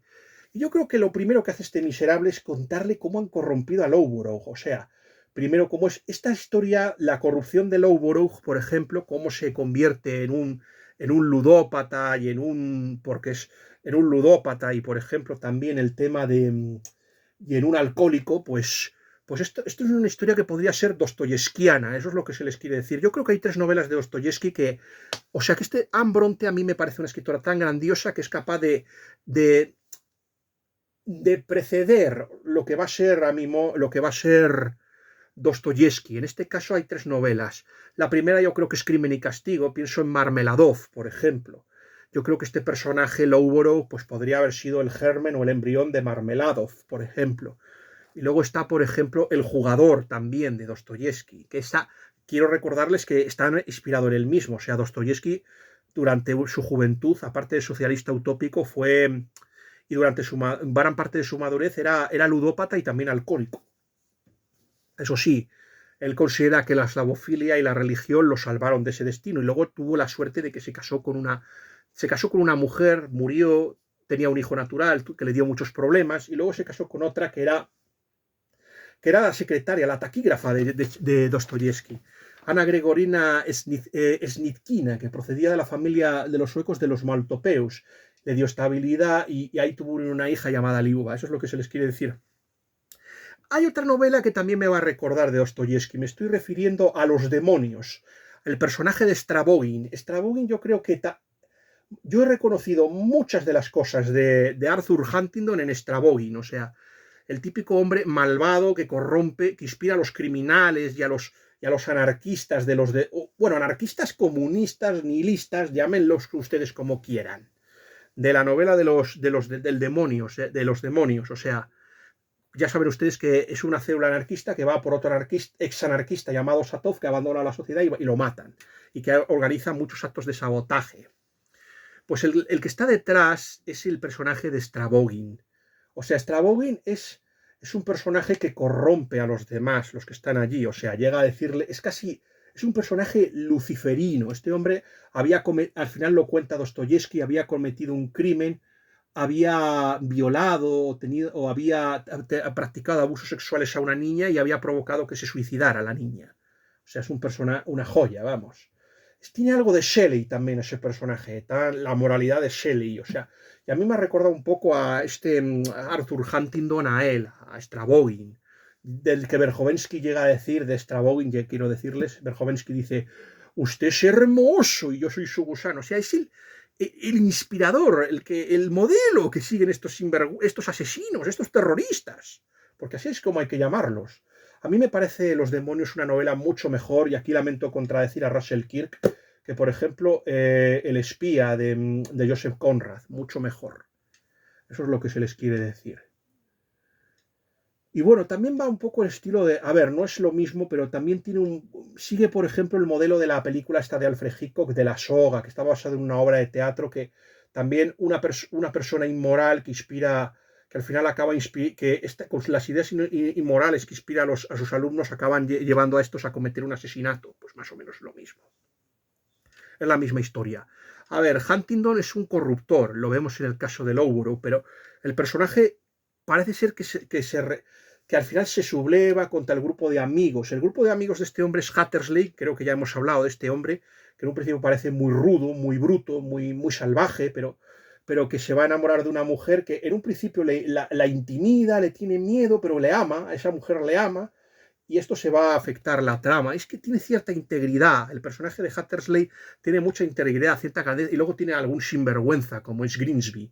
Ese hombre no tiene ninguna, es un canalla, y además siempre mira a Helen, lo mira ahí con lascivia, con lujuria. Es un personaje malvado, es un personaje absolutamente irredimible. O sea, se nos muestra también el tema de el caso, o sea, al final Loughborough se casa, pero él se da cuenta de una cosa, el personaje de Arthur Huntington, que ella se ha casado por interés y que verdaderamente no le quiere, se ha casado por su dinero, y él se está intentando redimir porque piensa que la esposa, que Annabella pues le ama de verdad por sus cualidades. Este hombre, por supuesto, está arruinado, no sé qué, pero oye, ha hecho todo lo posible por redimirse, y ella le dice que se lo tiene que decir y no sé cuánto. Y entonces, y es ahí el principio, o sea, le cuenta un poco el viaje a Europa es un desastre porque el otro no quiere ver nada, y además no quiere ver nada y va así, o sea que le frustra el viaje de bodas a la esposa. Luego este hombre cuando vuelve a Inglaterra pues suele tener viajes y suele volver en un estado de melancolía, de apatía y hecho polvo físicamente. O sea, la protagonista se va a dar cuenta de que es un auténtico borracho. Y es así, que es un degenerado y un borracho el señor Arthur Huntington. Y esta es una novela pero no es un borracho bueno, porque hay borrachos que, a lo que sé, bueno, que beben por beber, pero este hombre es malo, es que aparte de borracho es malo. Da igual, si fuera un borracho y que intentara mantener las apariencias y fuera una buena persona, pero es que no lo es. Arthur Huntington no es buena persona. Y se ve. Además, aparece pues lo mismo que pasaba con Hindley. Sí, es que Huntington tiene algo de Heathcliff, pero también de Hindley, el personaje de Las Cumbres Borrascosas. Por eso se ha pasado tanto tiempo hablando del tema. Huntington pues tiene lo mismo, que es un personaje que es un borracho auténtico. Hay otro amigo que no hemos hablado. Estamos hablando de Walter Hargrave. Este es el hermano pues, de Millicent y de Esther. Y las dos hermanas han hablado maravillas de la protagonista y de tal forma que él se ha enamorado de ella. Esta novela también me ha recordado un poco al tranvía llamado Deseo, porque también es lo mismo. O sea, el personaje de Stanley Kowalski se parece un poco al Huntington. O sea, hay un momento en que vamos, lo único que le falta es salir a Arthur Huntington diciendo ¡Helen! Como el otro decía ¡Stella! Y además ahí con los cachos abdominales del Marlon Brando cuando estaba bien, cuando no se convirtió en esa cosa obesa y y grasienta en la que se convirtió en los años 70 y 80. Eso es lo que se les quiere decir a todos ustedes. Es que también tiene algo también de Stanley Kowalski, o sea, tiene algo, y también Heathcliff tiene algo de... por ejemplo, mi hermana piensa que como el otro no puede consumar el matrimonio, al final es Heathcliff quien lo hace. ¿Se acuerdan de esa escena de Braveheart cuando dicen que como el hijo no puede consumar el matrimonio porque el hijo, en fin, el hijo es, bueno, digamos que LGTBI, vamos a dejarlo así. El hijo del rey Eduardo es LGTBI y por eso no puede consumar el matrimonio. Dicen que la idea era haber casado, o sea, que él lo que quería era casar a la chica guapa francesa, a la loba de Francia, es decir, a Isabel, que era una mala pécora, era casarla con su hijo porque la quería desflorar el propio rey. Eso es lo que se les quiere, el propio Eduardo I. Pues eso es lo que más o menos dice Randall Wallace. Pues aquí pasa lo mismo. Él cree que Heathcliff, pues al final lo que hizo fue violar a Cathy. De ahí que por eso la comparación, porque al final es lo que parece que hace el personaje de Stanley Kowalski con el personaje de Blanche Dubois, que es la protagonista. Pues al final es que tiene también un poco de eso. O sea, esta novela también se adelanta. Es una novela que se va a adelantar un poco al realismo. Pienso, por ejemplo, a este escritor, ¿cómo se llamaba? Sí, el personaje, el escritor de Tess de Uberville, sí. El personaje de Hardy, Thomas Hardy, sí. Y también se adelanta un poco a Arthur Morrison y a George Gissing, se adelanta a estos escritores naturalistas. O sea, esta es una novela que ya se va a adelantar al realismo. Cuenta el tema de las familias desestructuradas, el fracaso matrimonial, el tema del alcoholismo. O sea, este personaje es un blasfemo, es una persona que practica maltrato psicológico, porque maltrata psicológicamente a la esposa, corrompe al niño, porque van a tener un hijo, el pequeño Arthur, que ya ustedes lo vieron al principio, lo corrompe y lo convierte en un borrachuzo, le enseña a decir palabrotas, blasfemias, y además le vuelven contra la madre. O sea, es que esto está, o sea, es como si fuera la historia de una mujer maltratada de nuestro siglo XX o XXI, eso es lo que se les quiere decir. Voy a decirles una cosa. Lo que una persona como yo piensa de verdaderamente de un maltratador de verdad y auténtico, pues es eso, es un rechazo, un asco. Este tipo de personas nos inspiran un odio brutal, así que sentimos un asco por este tipo de personajes viscerales, todo lo contrario a lo que pensamos. O sea, eso es lo que se les quiere decir. Un verdadero hombre, este tipo de personajes le asquean porque son de personajes degradados, envilecidos, igual que los mujeriegos, que esos gigolós. Mi amigo Cuneo Tane lo tenía muy claro. O sea, lo que decía Leonardo Castellani, por ejemplo, del Don Juan Tenario, que es un hombre muy poco viril. O sea, es muy poco... Eso de ir seduciendo ahí mujeres y ser un gigoló, pues es de poco hombres. O sea, es así. Tenemos una visión muy distinta de la masculinidad de lo que piensan las feministas. O sea, hay algunas que piensan, por ejemplo, las mujeres del PSOE, esto lo dice José Javier Esparza, que como ellos están rodeadas de auténticos maltratadores y depredadores en serie, pues al final, pues claro, piensan que todos los hombres que hay son como los miembros de su partido, y claro, están aterradas. Eso es lo que piensa, por ejemplo, Esparza, y aquí lo dejo caer. A ver, yo no digo que todos los socialistas, porque no es verdad. Yo tengo amigos socialistas, pero te quiero decir que para que se vean ustedes un poco un ejemplo, eso es lo que se les quiere decir. Que muchos de las feministas piensan que como han caído en manos de un hombre malo, eso es lo que se les quiere decir, pues piensan que todos los hombres son malos y las van a... Igual lo que pasó en mi caso, o sea, lo contrario, o sea que que uno haya estado con una persona cuya relación haya salido mal, no quiere decir que todas las mujeres tengan que ser como así. O sea, eso es lo que se les quiere decir. Y de eso se trata personalmente. Y es lo que pasa, o sea, es que al final este personaje, o sea, es que hay una escena que es brutal. O sea, cuando los llevan, por ejemplo, una de las invitaciones que van Grimsby, Walter Hargrave, va Loughborough, va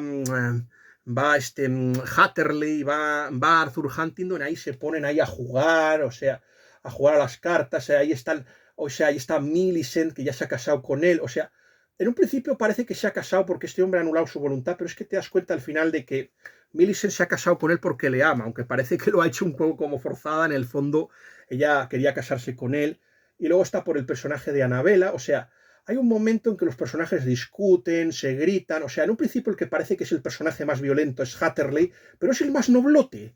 Dentro de lo que se ven ustedes, el personaje de Hatterley es muy noblote. Cuando no bebe es muy buena gente el personaje de Hatterley. Y además yo creo que quiere a la esposa de verdad, a Millicent. O sea, no es que yo creo, la quiere de verdad. Es así de claro. Y luego, pues es que hay un momento que es terrible. O sea, se ve la degradación de...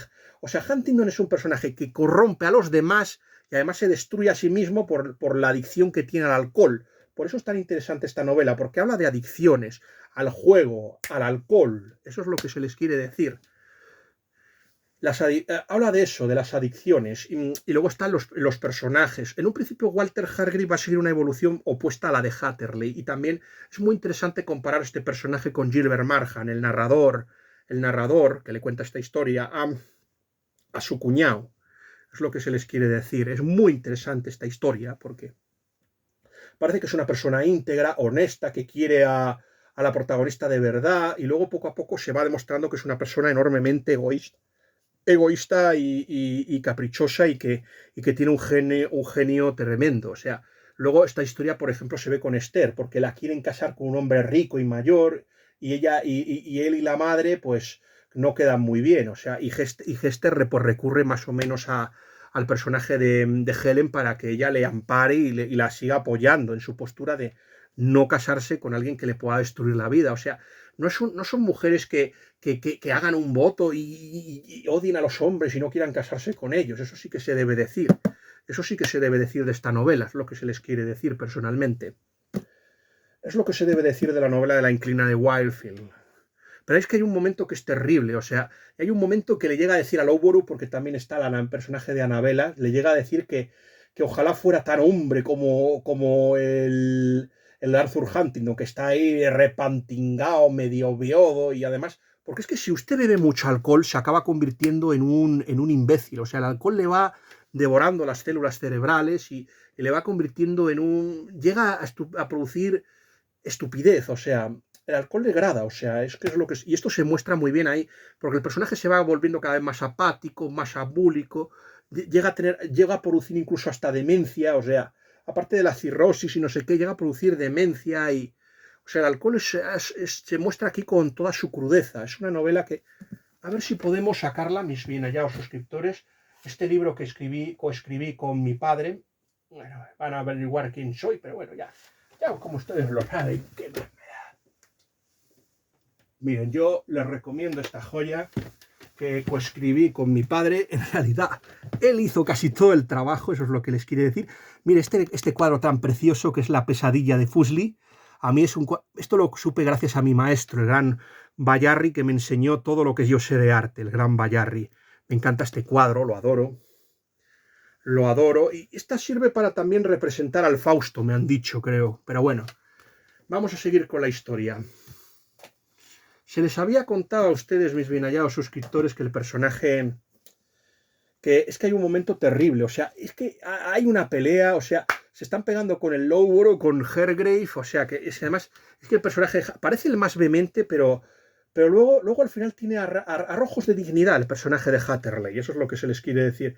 Es que ya no se puede sostener, está ahí tirado, físicamente está hecho una mierda, o sea, yo he estado cuando yo era joven, estuve con amigos que se iban de borrachera y que regresaban como no sabían medir lo que bebían, pues regresaban muy mamados y te puedo decir que estaban así, o sea, la descripción de las borracheras está muy bien hecha por parte de la autora, o sea, ella lo vivió porque su propio hermano Patrick era así, era así, y era así, y también era un blasfemo, un hombre violento, es que el alcohol es que depende del temperamento de la persona.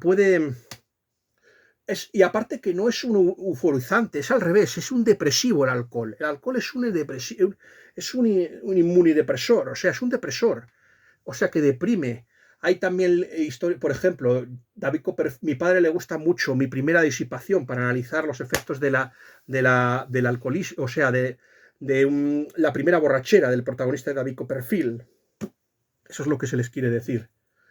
Luego, pues es un personaje que es bastante interesante, o sea que es que hay un momento que se llegan a pegar y luego ya está el momento cumbre de la historia, que es que ya es cuando cuando Arthur Huntington llega, más o menos todavía le puede perdonar, le puede tolerar. Cuando ella, o sea, este hombre queda con sus amigotes y vuelve, sí, en ese estado ahí hecho una porquería, que no sabe, que no puede ni cogerlo con una, por ejemplo, pala, o sea, ni con una pala no lo pueden ni recoger, o sea, llega hecho polvo y lo tiene siempre que recuperar ella, pero más o menos se lo perdona, pero hay un momento en que hacen otro evento social donde vuelven a asistir todos los personajes y al final descubre algo horrible, o sea, que el personaje de Arthur Huntington ha tenido un affair con la Anabela esta, o sea, y dice que no le importa a su esposa, que no la quiere. Fíjense la escena, esto sí que hay que sacarlo porque es mítico, o sea, yo creo que este cuadro, miren, este libro tiene, aparte es una edición muy cuidada de mi hermana, el personaje de... Miren las fotos, o sea, a ver, joder, es que ahora damos que no hay ninguna. Mira, espera, a ver. Miren, aquí tienen miren los pajaritos aquí, pero ahora vamos a ir a ver si, miren, aquí tienen, por ejemplo, miren las fotos que vienen dibujadas están. Pero ahora ya voy a enseñarles, de todos los dibujos que hay en este libro, voy a enseñarles mi favorito, que es la página 347. Miren, este es el momento en que se produce el acontecimiento más importante de la novela, el punto de inflexión. Miren la belleza, o sea, así es como queda la protagonista, Helen, cuando ve que ha sufrido, que ha sido engañada por su marido y que éste tiene relaciones adulterinas con la Annabella, la esposa de Loughborough. Miren la belleza. Y ahí es cuando nos damos cuenta que Helen es uno de los personajes femeninos más grandes jamás descritos, sin ninguna duda. Cuanto más se ensaña la vida con ella, cuanto peor está el personaje, más grandeza demuestra. Y además porque es que tiene una cosa muy buena, o sea, hay una cosa en la que yo reconozco que las hermanas Bronte superan a Jane Austen, y es en religiosidad. O sea, son feministas las hermanas Bronte, más feministas de lo que podría ser, por ejemplo, Jane Austen, pero sí que son más religiosas, y aquí es lo que utiliza la religión como una especie de soporte moral y para darle grandeza al personaje. Nos damos cuenta, podría haber, por ejemplo, desvelado el secreto a Loughborough y haber machacado, pero decide por grandeza no, ¿cómo se les dice a ustedes? Es decir, no denunciarlo, o sea, más o menos, o sea, no denunciar a los dos personajes, para no... Y luego sigue, o sea, ella le dice que la relación está terminada, pero que va a seguir viviendo con él, o sea, antes le quería, a pesar de todo lo que le había hecho, seguía queriéndole, eso es lo que se les quiere decir, ella le seguía queriendo, pero ahora más o menos a partir de aquí ha dejado de quererle porque el personaje ya ha cruzado el Rubicón, ha cruzado la raya, o sea, ha sido la gota que ha colmado el vaso, eso es lo que se les quiere decir, ya ha defraudado la confianza que ella había depositado en él. Y a partir de ahora está como su criada, y entonces poco a poco, pues ella vive con él como si fuera, por ejemplo, ya una especie de criada y no sé cuánto, eso es lo que se les quiere decir. Y poco a poco el maltrato pues va continuando, eso es lo que se les quiere decir. Como no consigue recuperarla, pues entonces le va haciendo la vida cada vez más imposible, le va controlando las finanzas el otro, o sea, contrata a una mujer de mala reputación para que corrompa poco más al chico. Ella poco a poco va al chico, le va desintoxicando del alcohol, pues metiéndole un emético y poco a poco el niño lo va probando y cada vez que toma bebidas alcohólicas, pues el niño va vomitando y de tal forma que le coge asco al alcohol y así lo cura el niño. O sea, yo creo que sí que eso es realista porque es más fácil que una persona se cure cuando es niño de eso que cuando lo haga siendo adulto, eso es lo que se les quiere decir. Luego vuelven otra vez a hacer otro convite y ahí sí que ya se enteran de que ahí lo descubre el señor Loughborough que les han engañado y es otro matrimonio que acaba mal. A mí me gusta mucho porque según te van anunciando poco a poco, o sea, hay momentos en que a ver, no son todos los finales a la vez, o sea, de todos los personajes. A mí me gusta que cuando un personaje sale de la historia ya te cuenta cómo acaba. El final que se le da a Loughborough está muy bien y el destino que recibe, por ejemplo, el personaje de Annabella, eso es lo que se les quiere decir. es muy interesante. Hargrave, por ejemplo, se ofrece a ayudarla. Por cierto, él sabía lo del adulterio, se lo quiso decir, pero ella no quiso, porque estaba enamorada y no quería que él le dijese nada en contra de su marido, porque él sabe que Hargrave está enamorado de ella y que tampoco no le termina de gustar Hargrave, y también porque no creo que esté bien chismorrear y atacar a su marido, pero es que cuando ella lo ve al final, o sea, también la criada lo sabía y tampoco quiso creer a la criada, Rachel, que es la que le acompañaba a todos, o sea, también está la forma en... Además, por ejemplo, es un hombre que trata muy mal a la servidumbre, Huntingdon, pienso en el criado Benson, por ejemplo, que lo trata muy mal también, eso es lo que se les quiere decir, trata muy mal al criado. Y luego está, por ejemplo, y luego, pues sí, ya les he dicho que contrata una niñera para ir corrompiendo al niño, a pesar, poco a poco, pero yo creo que lo más interesante de esa parte es cuando lo de Hatterley, el personaje que al final consigue que, a ver, no rompen, pero al final, porque yo creo que Hatterley siempre siente una especie de cariño y lealtad hacia el personaje de Huntingdon, pero le va rehuyendo y al final acaba yendo más a por la esposa la esposa le tiene miedo a su marido porque está con esos sinvergüenzas. Ella piensa que la culpa de todo la tiene Huntingdon, que es quien le corrompe, y el marido es que no lo ve. En un principio no ve que él está haciéndole daño a su esposa, a Millicent. No lo ve, es el personaje de Hatterley. Pero poco a poco, cuando se da cuenta de lo que ha hecho, pues recapacita, vuelve y se convierte en un verdadero buen esposo. Yo les digo, cuando no está borracho, Hatterley no es mala gente.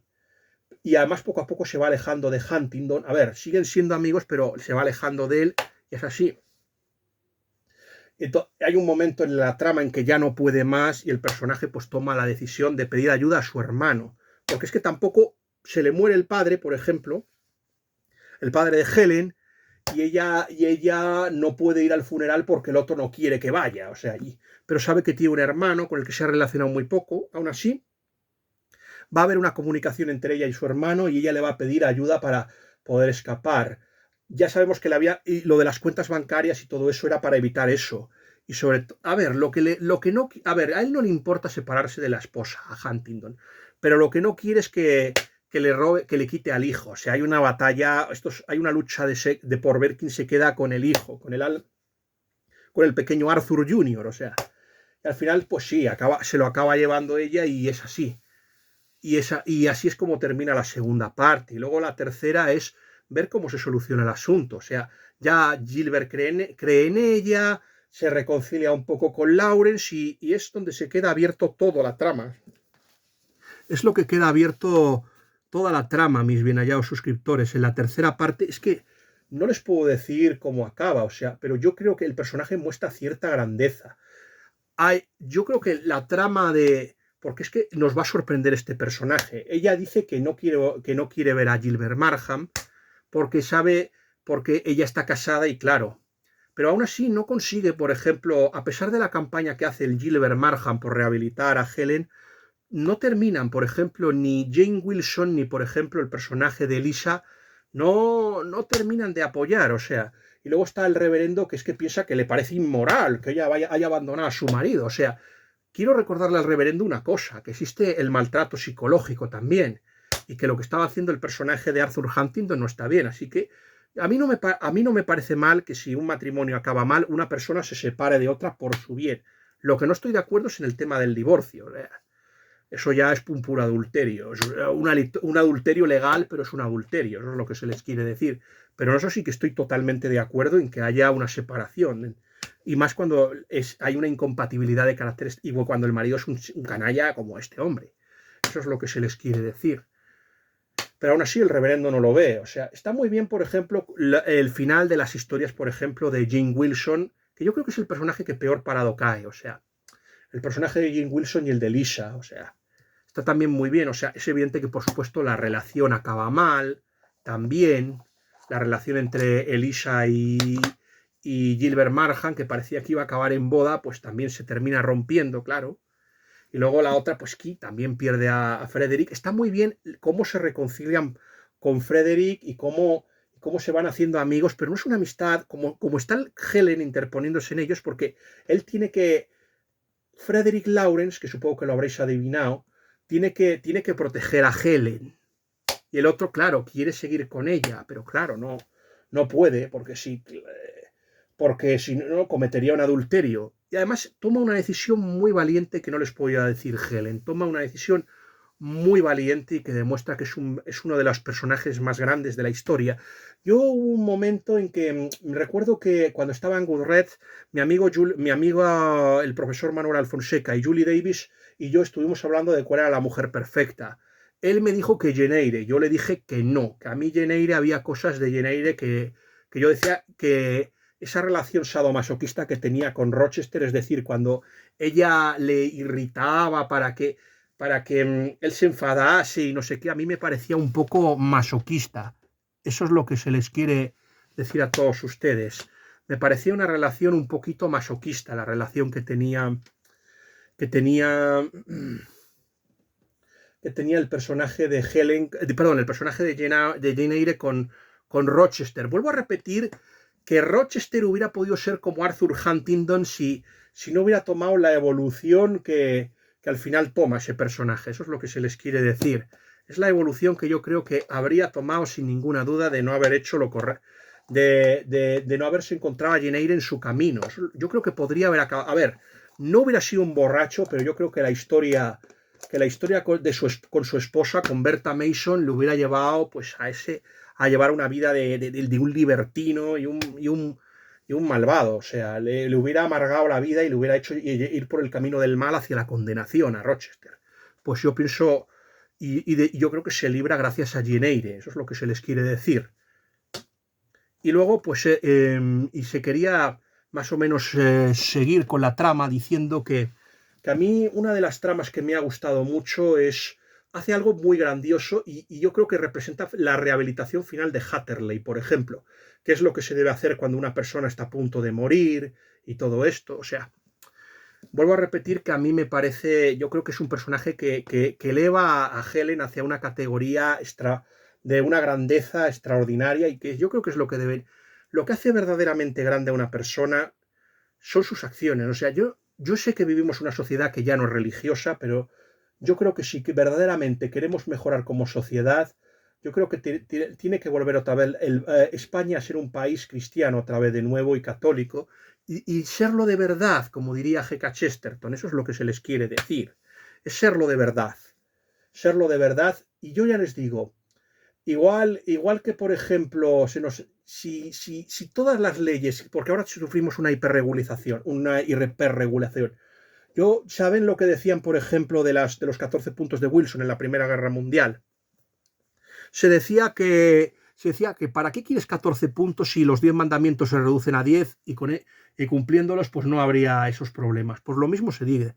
Si usted verdaderamente es un buen cristiano, solo necesitas cumplir un mandamiento, el primero.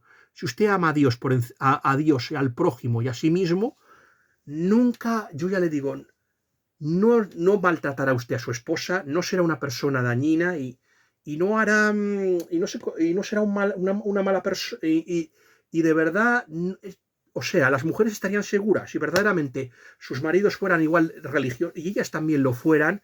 Si fuera eso pasaría de verdad. Hombre, puede ocurrir cualquier cosa. A ver, violencia siempre va a haber, porque siempre va a haber gente mala, es así. Psicópata siempre va a haber. O sea, nunca vamos a erradicar completamente la violencia doméstica ni el maltrato. Pero lo que quiero decir es que si usted se cuida, no tiene adicciones, no mete gente de otras culturas que tiene una visión muy negativa de la mujer y la tratan como un objeto. Y si usted verdaderamente ama a su mujer y la trata bien y se esfuerza, y ella también, porque ella también tiene que cumplir, porque oye, no vayas a casarte con una mujer mala también, porque eso también hay que perjudicar. Los matrimonios fracasan generalmente por culpa de los dos. Unos, por supuesto, tienen más culpa que otra, pero generalmente, en algunos casos, es culpa de los dos. Así que quiero decirles que eso. Y no debe haber, no debe haber violencia por ninguna parte, porque también hay hombres que son maltratados y dominados, y también lo pasan muy mal. Hay violencia por los dos lados. Y por lo tanto no creo que deba llamarse violencia machista, debería llamarse violencia intrafamiliar. Eso es lo que se les quiere decir. Y vamos a dejarnos ya de estas guerras absurdas que solo benefician a la plutocracia, porque es lo que nos quieren los políticos, convertirnos esto en un campo de agramante. Pero bueno, A mí me ha gustado, hay un momento en que el personaje, pues, después de que sabemos que lo que ha pasado con Helen, que ya se ha ido y no ha vuelto por el pueblo, y entonces hay un momento en que oye un rumor, Elisa Milward se lo desliza al protagonista maliciosamente y el protagonista va, y ya no les voy a contar más. A partir de ese rumor malicioso ya no les voy a contar más, porque yo creo que allí es clave. Ya saben ustedes que se van cerrando, por ejemplo, todas las tramas de la novela y todos los personajes, y a mí me gusta cómo se van cerrando. A mí me agrada ciertamente cómo, por ejemplo, el último personaje que se cierra no es el niño, por ejemplo.